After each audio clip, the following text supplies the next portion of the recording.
Hello viewers, today we are here in Rugarama, Bubale sub-county.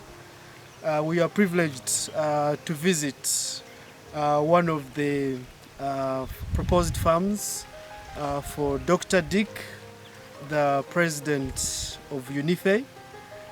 We are trying to contextualize, conduct a practical assessment that is going to help us build a center of excellency here in this region that will be able to train farmers, bring in systems, help the locals, as well as improve the entire industry as far as value addition is concerned.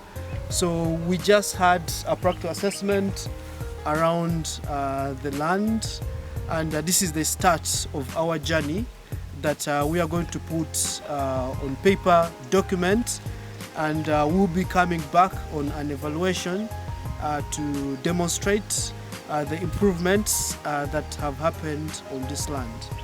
So I'd like to invite him to substantiate further on what we just discussed, but specifically highlighting on the vision that he has entirely, so that we can use this as the record when we come back after a period of time.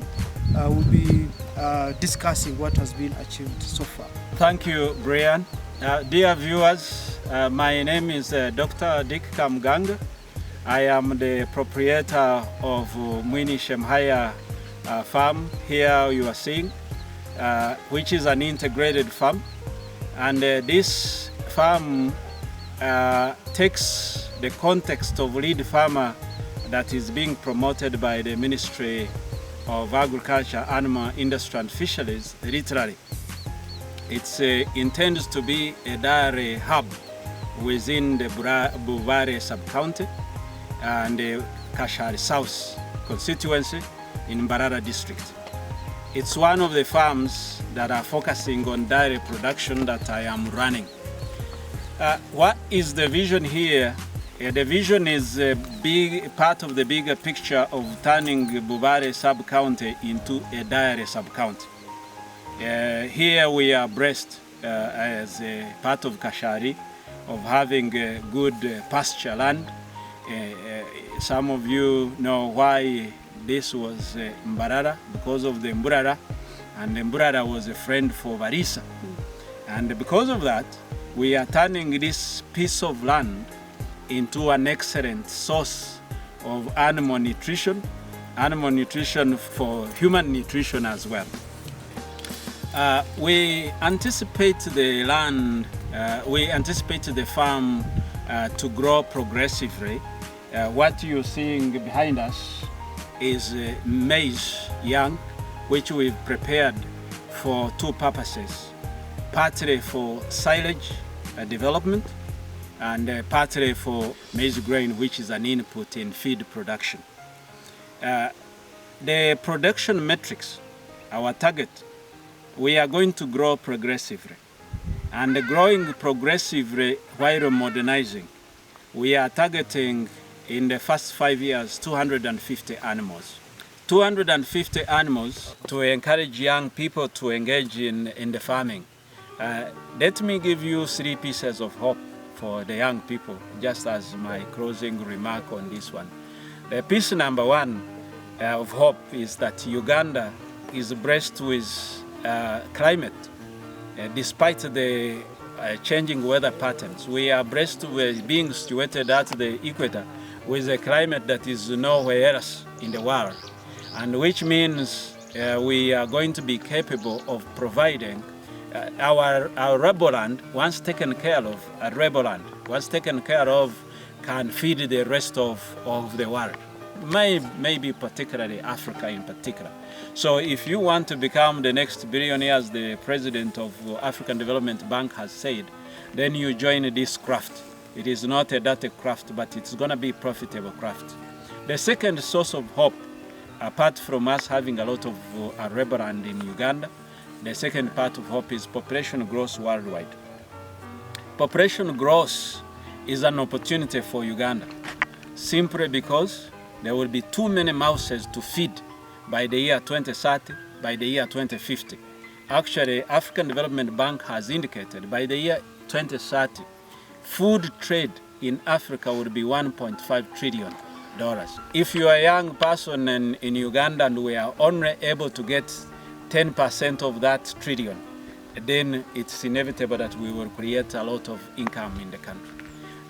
The unfortunate but fortunate thing, climate change in itself, it means that it's going to be, if we learn climate smart farming, we will be, and our position in the world.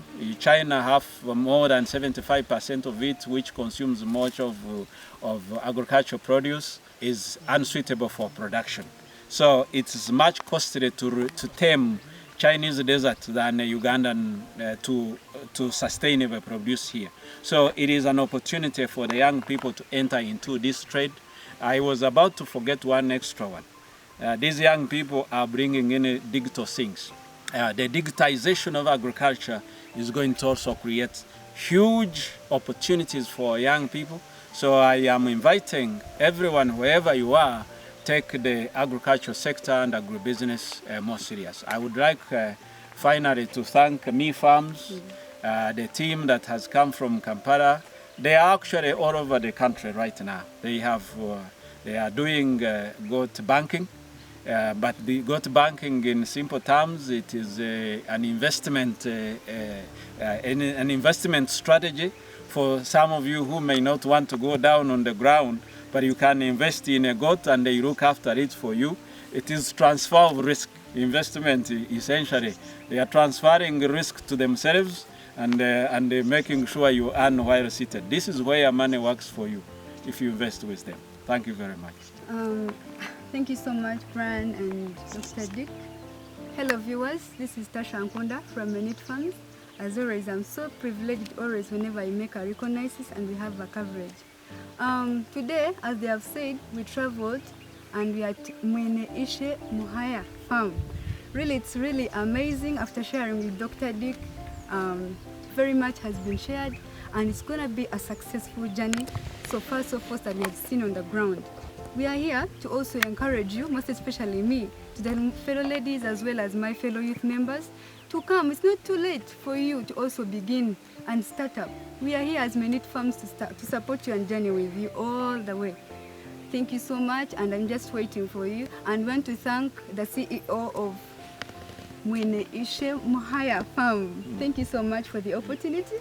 As Team Menigte, we are so happy, and we assure you that it's going to be a wonderful journey with you. Be blessed, stay well. Thank you. The man behind the camera, thank you very much. So let's say the Mweene Ishe Muhaya as a group. Mweene Ishe Muhaya! Thank you guys. Thank you.